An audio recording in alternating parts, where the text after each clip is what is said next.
విజయనగరం ఉగ్ర లింకుల కేసులో ఎన్ఐఏ దర్యాప్తు కొనసాగుతోంది. సిరాజ్ కుటుంబ సభ్యుల కదలికలపై దర్యాప్తు సంస్థలు నిఘా ఉంచాయి. సిరాజ్ బ్యాంక్ ఖాతాల్లో భారీగా నగదును గుర్తించారు. దీంతో బ్యాంక్ ఖాతాలను సీజ్ చేశారు. అయితే డీసీసీబీ బ్యాంక్ లాకర్ తెరిచేందుకు సిరాజ్ తండ్రి విఫలయత్నం చేసినట్లు తెలుస్తోంది. ఖాతాను సీజ్ చేయడంతో లాకర్ తెరిచేందుకు వీల్లేదని సిరాజ్ తండ్రికి బ్యాంక్ అధికారులు తేల్చి చెప్పారు.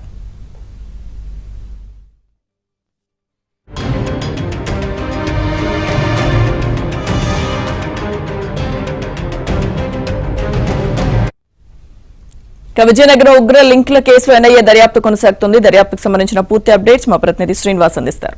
శ్రీనివాస్. లక్ష్మీదుర్గ సిరాజ్ కి ఉగ్ర లింకులతో సంబంధాలు ఉన్నాయనేటటువంటి ఆరోపణల నేపథ్యంలో నమోదైనటువంటి కేసుకు సంబంధించి నేషనల్ ఇన్వెస్టిగేషన్ ఏజెన్సీ విస్తృతమైనటువంటి ఆ దర్యాప్తు నిర్వహిస్తుంది. విజయనగరంలో ఈ రోజుకి 3వ రోజుగా కొనసాగుతుంది దర్యాప్తు అనేటటువంటిది.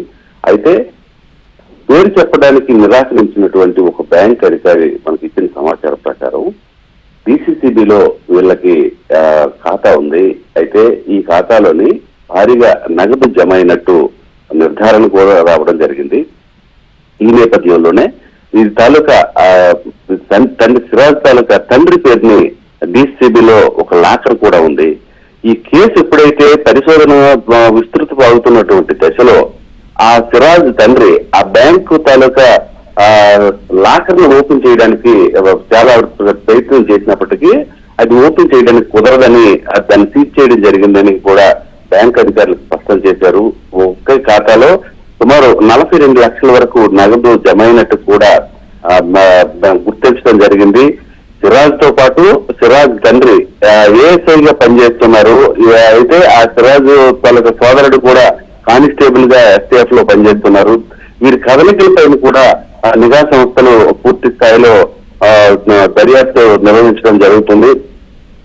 ఏది ఏమైనప్పటికీ ఆర్థిక మూలాల్లో వీరికి ఎంతెంత జమ అయిందనేటటువంటి అంశం పైన, ఎవరు జమ చేశారనేటటువంటి అంశం పైన దర్యాప్తు ఏజెన్సీలు దృష్టి సారించేది చాలా స్పష్టంగా తెలుస్తుంది.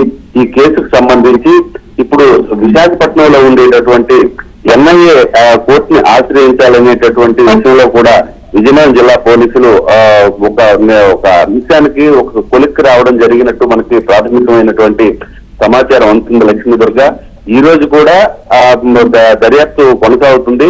ప్రధానంగా సిరాజ్కు సంబంధించినటువంటి సామాజిక మాధ్యమాల ఖాతాలపైన కూడా దృష్టి సారించారు.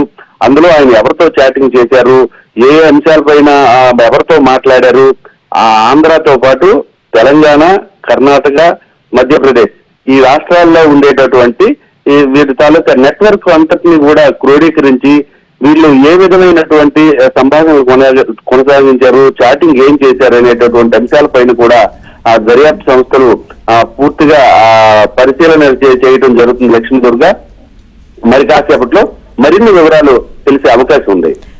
Right, thank you Srinivas.